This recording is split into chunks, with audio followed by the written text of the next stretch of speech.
Well, speaking of the defense, let's take a look at kind of, the very, very strong points of both of these teams. I'll take it off first with Agntgrizzle, who's a good friend of mine. I really love that guy. And he's regarded as one of the, if not the best hunter in the entire bracket, simply because of the way that he plays the map. He's so good at reading where everyone's going, is never out of position, always, on the tail of the FC, ready to punish him, ready to block him out, ready to zone off parts of the map.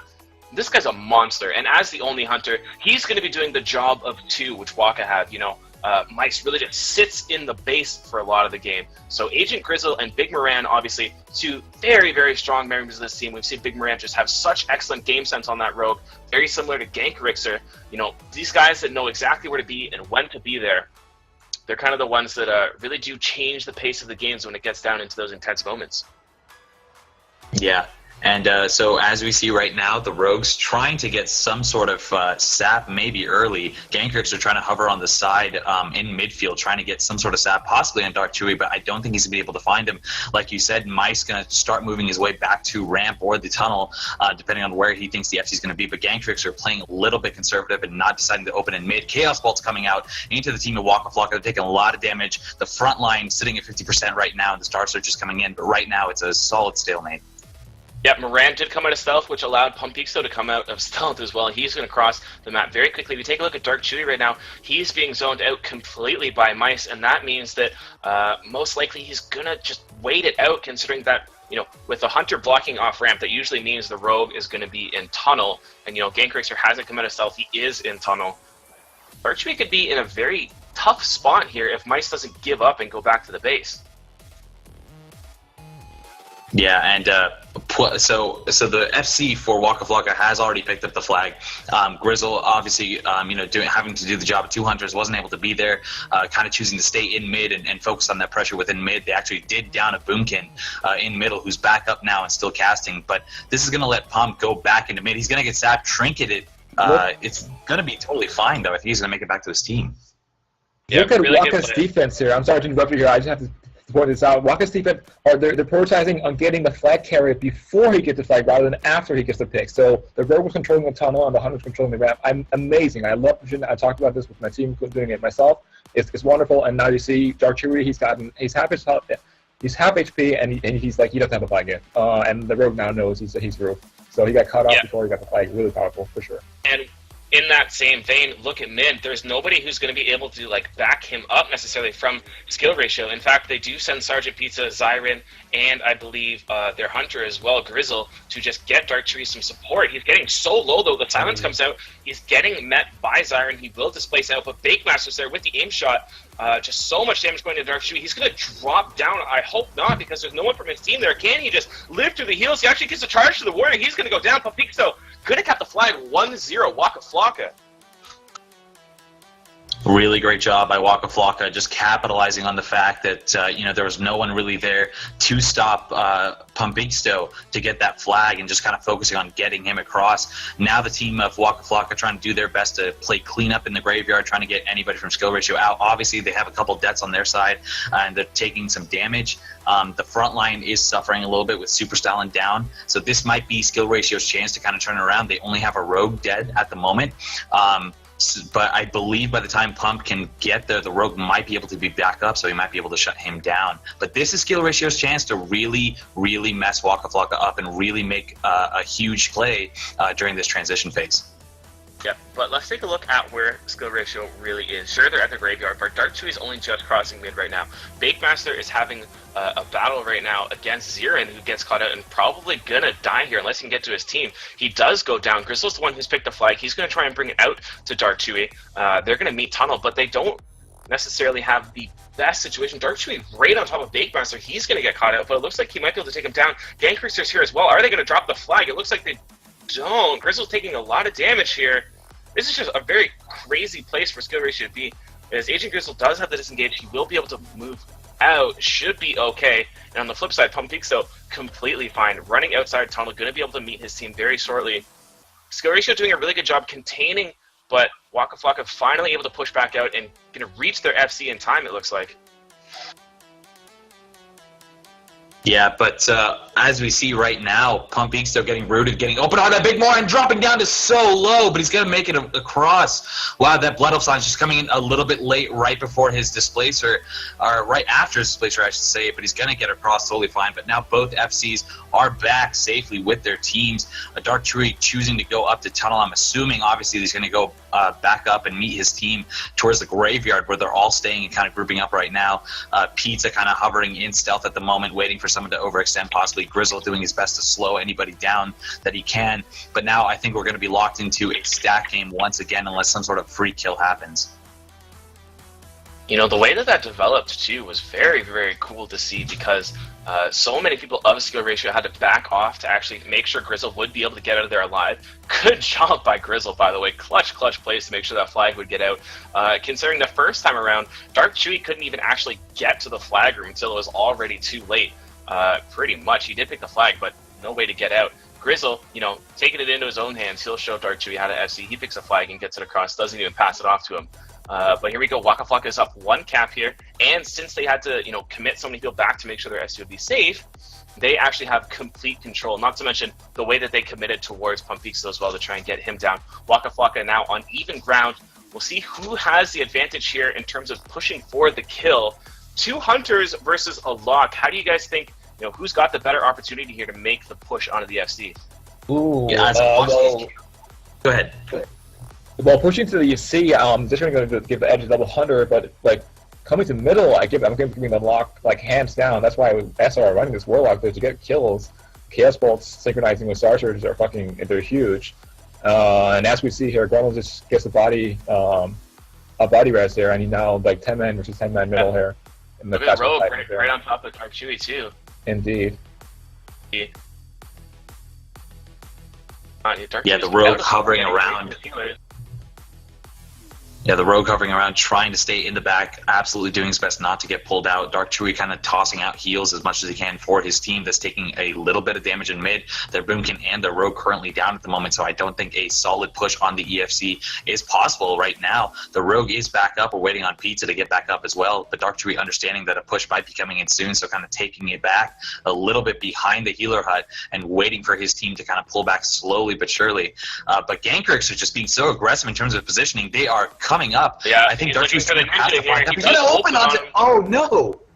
Yeah, so Darkchewie, you know, he held on long. Oh, is he though? It's returned. Oh my god! Wow. So such a great adaptation there from Gankerixer to open. He knew that they were going to wait until the perfect opportunity to hold the flag off, but when Darkchewie put himself into a corner like that and wasn't focused on ranging the DPS, they basically just walked up there and hit him. Gankerixer opening meant that, you know, Darkchewie kind of just panicked there and didn't know what to do.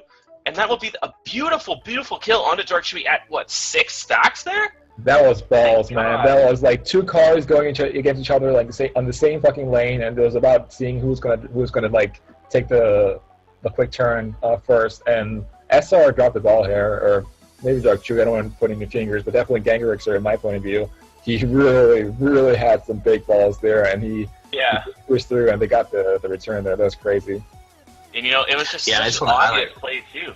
Like, them coming through that far to, like, you know, they waited there for so long. They were waiting for the res. They didn't time it at the right time. So Gankerixer's known for those ninjas. He comes in and then just kind of flips it up on players, which is why I love Gankerixer so much. He never does the same thing more than twice.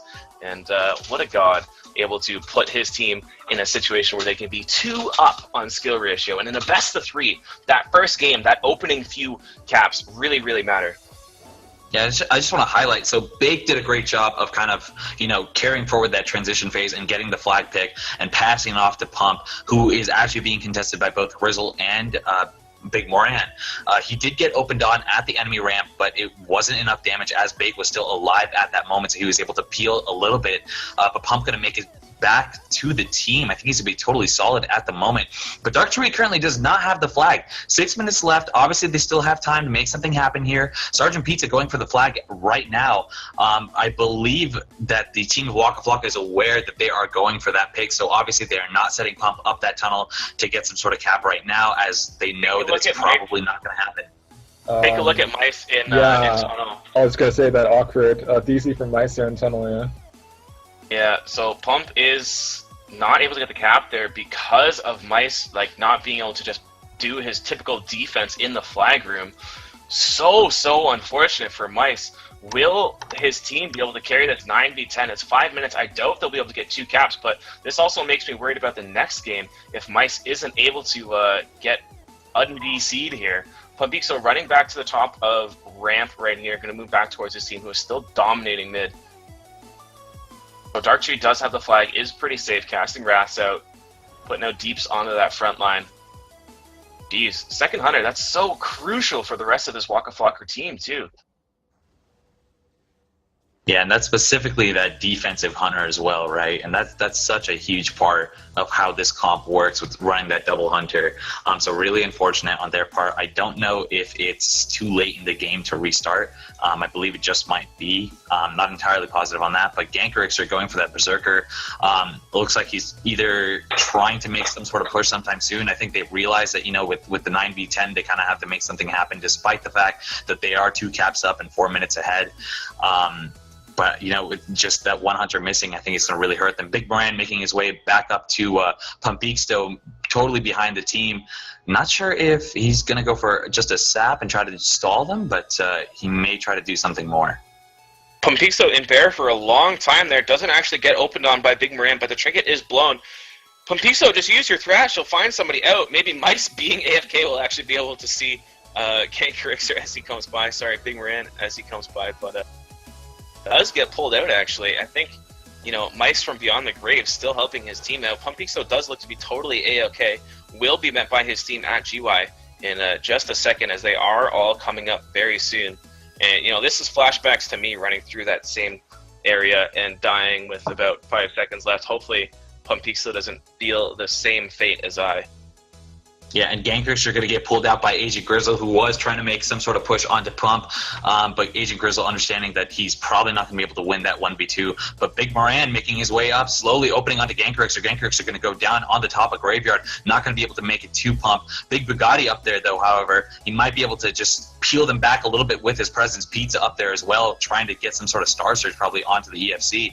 But Pump kind of having the intuition to understand that he needs to jump down to his team, and he's line deciding in that fence. But he's getting opened on, though. Good war stomp from Puempeekstoh will keep him alive for now. He is kind of messing with the LOS here in the GY, which means he's not getting quite the heals. He's actually outranging his Shaman, it looks like.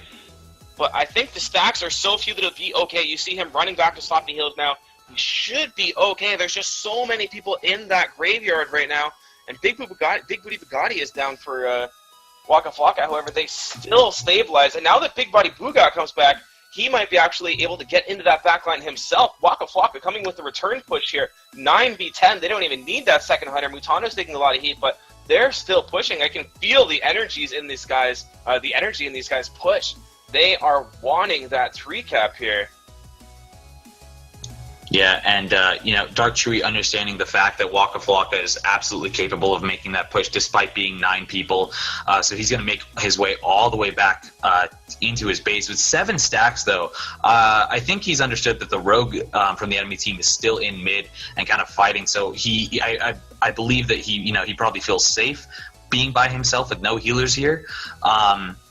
But you know, this is definitely a risky play. If Gank actually decides that he wants to break off right now and just stealth up to the EFC, I think he could do some serious damage by himself. Okay, let's take a look.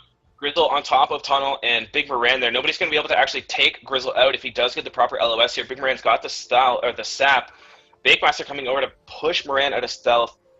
Luckily, there's nothing yet, but you know, in this situation, you see Waka Flocka. They're like, all right, you guys want to play like this? We're going to go back up Tunnel. And they're doing a good job staying together as a team here. Looks like nobody's really getting split except for the front line. They're going to kite it back. 1:30. And you know what? They're so safe now that they've pretty much won this game. You can't have a flashback to Ping versus Waka Flocka here.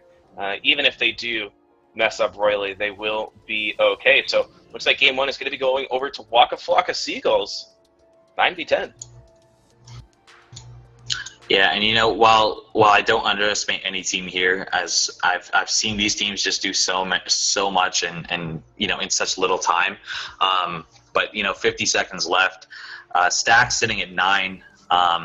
Gankerixer are obviously sitting on D and choosing not to make some sort of extra play and go off by himself to try and return the flag. And now they're running Gauntlet, obviously. I just don't think it's in the cards for them. I think this is going to be all she wrote for this game. Such strong play. And, I think Waka Flocka really just capitalizing on their strength of their defense. Once again, you see, they just set up so well. They're able to zone off Darkchewie, and he just kind of seemed like he didn't know what to do. He was forced to go up tunnel, run into that rogue, get sapped out, and then his team, they had to break out of mid, and it was so hard for them to do so. 3 or 4 of them just broke at the same time. And, even though they did get across, they weren't able to secure their FC. So just a testament to how strong the defense of of Waka Flocka is. Yep, and true to your word, that game's going to go down. It's going to finish 2 caps up from Waka Flocka. Man, despite that 9-man, just calling back to everything that people have been talking about for the past few months, that